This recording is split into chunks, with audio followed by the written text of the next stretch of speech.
Por supuesto, le agradecemos el tiempo y la posibilidad de compartir información. Gracias nuevamente por atendernos, doctor, antes que nada. Buenas tardes a ustedes y por el espacio, yo les agradezco. Bueno, Doctora, buenas tardes nuevamente y bueno, gracias por atendernos. Queríamos hablar un poquitito sobre lo que fue la última jornada ayer en el juicio a estos integrantes del clan Rotela, que podemos decir fue una jornada bastante tumultuosa, incluso por los hechos que se registraron ya al término de la misma. Si bien es cierto, en cierta manera la Fiscalía, me imagino, está satisfecha por las condenas que se obtuvo, a excepción por esa absolución. Pero en cierta manera, eso queríamos comentar, doctora, la posición que tiene usted como integrante del Ministerio Público de todo lo que ocurrió ayer en el marco de esta causa que finalmente concluyó al menos en primera instancia. Sí, realmente nosotros advertimos al inicio del juicio oral, desde el 22 de febrero, ya las circunstancias que hacían tanto a las presentaciones y las recusaciones contra mi persona en la etapa investigativa y durante el juicio oral, y el comportamiento que se dio desde el inicio de los acusados. Recordar que ellos fueron denunciados y se tomó conocimiento público porque uno de ellos intentó entrar con un cuchillo en una oportunidad y en otra oportunidad, concluido el día del debate, le golpearon a un guardia de seguridad que estaba encargado del traslado de ellos al retén, ¿verdad? Esto provocó que el tribunal de sentencia durante el juicio disponga como medida disciplinaria que ellos ya no estén en sala. También, por un lado, por el resguardo de las partes y por el otro, por el propio comportamiento de los acusados. Y ayer se dieron dos circunstancias que llamaron la atención y son realmente para reflexionar el contexto de las personas que van a juicio oral, responden a grupos criminales, ¿verdad? Y se dieron en dos etapas.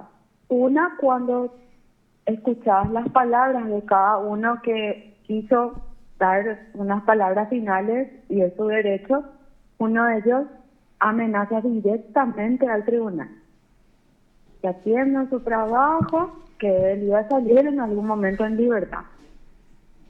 Por supuesto que eso se tomó constancia, notas, se hicieron las notas, las denuncias respectivas. Y ellos pasan a los retenes que tiene el Poder Judicial y ahí se da ya, vamos a decir, el primer mal comportamiento o tumulto, porque todo el tiempo que duró la deliberación del tribunal, porque recordar que es una causa muy compleja, son Sí. 7 acusados, hubo una balacera, había que examinar la declaración de cada uno, tanto en su valor positivo como el valor que le dieron finalmente al testimonio, también en el deber ser de ellos, de los testigos ofrecidos por la defensa. Entonces, ahí ellos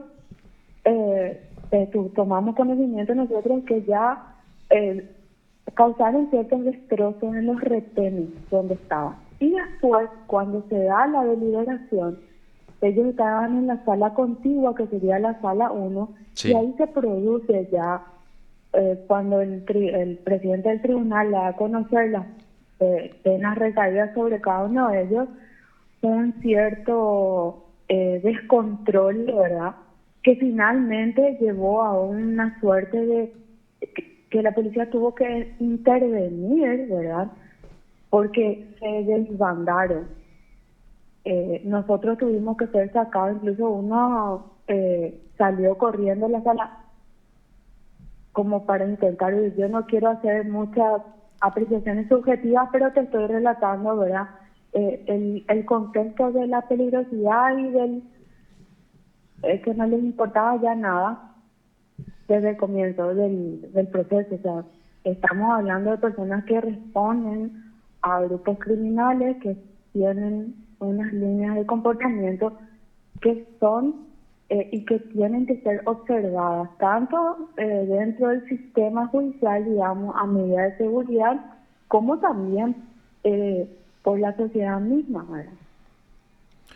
Claro, y esta amenaza, digamos, que se hizo al tribunal, evidentemente no está para nada bien, doctora, fue repudiada incluso por Por miembro del autoridades presidente de de la la Corte. Corte. Ujú. Y en ese sentido, consultarle también, doctora, ¿ustedes recibieron durante el juicio o incluso ayer este tipo de comentarios o amenazas así directamente? No, sí, No, no. directamente nosotros dejamos constancia porque yo hice la denuncia, yo tengo identificado incluso a las personas del grupo que terminaba, vamos a decir, la etapa del testigo principal, por decir de alguna forma, el que le ubicó en el contexto histórico al tribunal y dio los detalles más con más puntillosidad. Nosotros fuimos amenazados por ellos cuando se retiraban del retén. Ujú. Por recomendación del tribunal también hicimos el pedido de las cámaras porque recordar que ahí hay audio se puede visualizar perfectamente. Y eso se dejó una constancia, una denuncia, ¿verdad? Porque finalmente uno tiene que tomar también los resguardos pertinentes. Es parte de nuestro trabajo Claro. lidiar con este tipo de personas, pero no obstante uno tiene también el deber de denunciarlos porque finalmente va a hacer que mejore el sistema porque no son los únicos, digamos. Entonces, cuando yo voy a un juicio oral y el contexto del hecho punible no puede llegar a ser o puede llegar a ser muy importante o no tanto, pero yo tengo que conocer el perfil de esa persona que va a venir a ser objeto de juicio, ¿verdad? Que va a ser sometida a ese juicio. Y eso esas son realidades que hoy nosotros tenemos que manejar, ¿verdad? Bueno, y a partir de esta denuncia concreta de la amenaza, también se puede pensar en una investigación, obviamente, fiscal.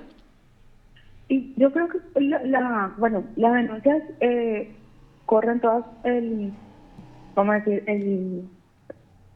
el tramo o el camino que tiene. Uno presenta una denuncia como cualquier ciudadano, ¿verdad? Y Ujú. eso corre todo más allá de las medidas administrativas y de seguridad que se pongan tanto en el Poder Judicial bueno, nosotros tenemos también un mecanismo de comunicarle a nuestros superiores las circunstancias que se dan en cada procedimiento. Sobre Claro, todo nosotros que estamos en unidades especializadas, ¿verdad? Como antisecuestro. claro, perfectamente comprensible. Ahora, Sí. con respecto a la condena, doctora, ¿cuál es su apreciación y bueno, también qué le parece finalmente lo que decidió este tribunal? Realmente para mí, como fiscal que, vamos a decir, estuvo desde el primer momento con la comunicación de los hechos, es bastante satisfactoria. Eh, Primero porque determinar en ese contexto social que se da el hecho, recordar que en una zona que es bastante carenciada donde uno va a tener una cámara o no vas a tener mucha tecnología y realmente llevar a juicio y que el tribunal pueda haber percibido que ocurrió de la manera en que el Ministerio Público sostuvo, porque más allá de la absolución que fue en mayoría y por duda, el presidente del tribunal votó en disidencia y sostuvo sí la participación también de la persona que fue absuelta.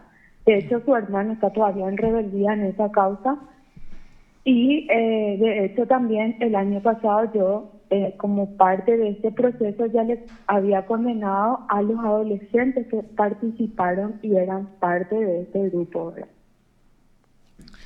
Doctora, y esa absolución, me imagino, van a apelar, ¿verdad? ¿Cuánto habían pedido para la persona que fue absuelta? ¿Cuántos años de cárcel? Nosotros pedimos 28 o 27 años por esa persona. Y sí, nosotros tenemos los mecanismos legales. Recordar que en el juicio, vamos a decir, bajo la sana crítica y con el respeto que se debe al tribunal, también las partes tenemos para recurrir las cuestiones con las que no estamos conformes finalmente, ¿verdad?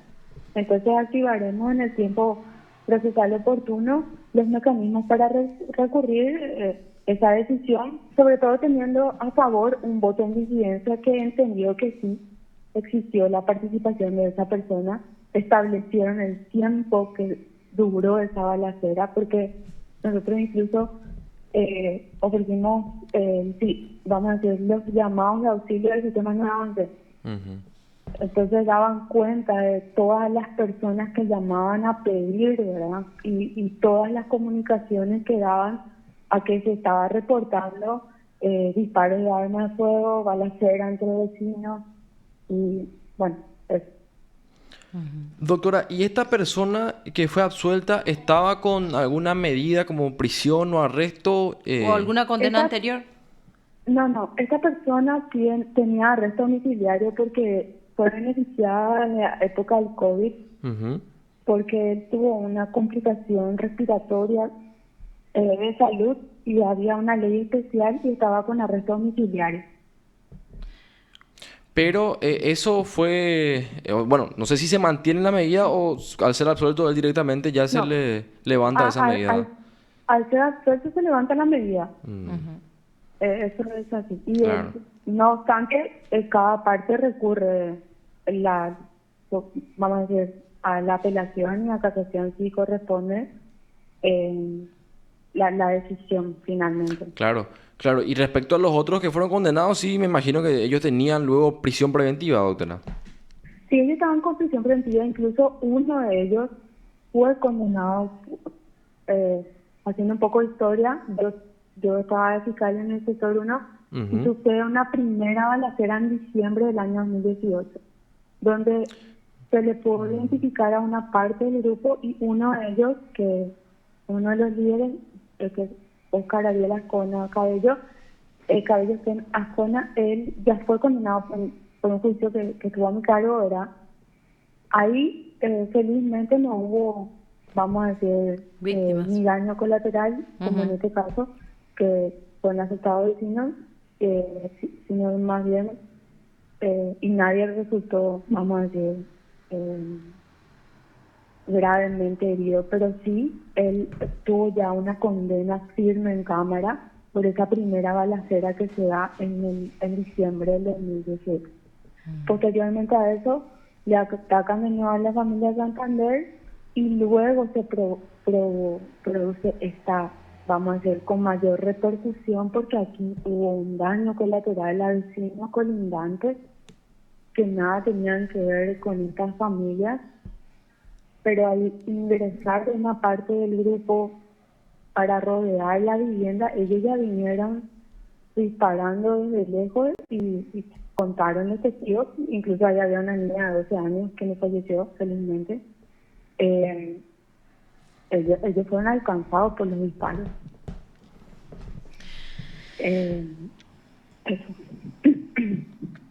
Perfecto. Estamos hablando de Alcides Galeano Torales, finalmente, que fue Él es el absuelto. el absuelto. Sí, él es absuelto, sí. Él tiene un hermano que está en rebeldía. Por que esta causa, sería doctora. por esta causa, sí. Ellos son de la zona de Orqueta y vinieron a vivir ahí en lo que sería el lugar de Santa Ana, la zona de Tacopén, Bañado Sur.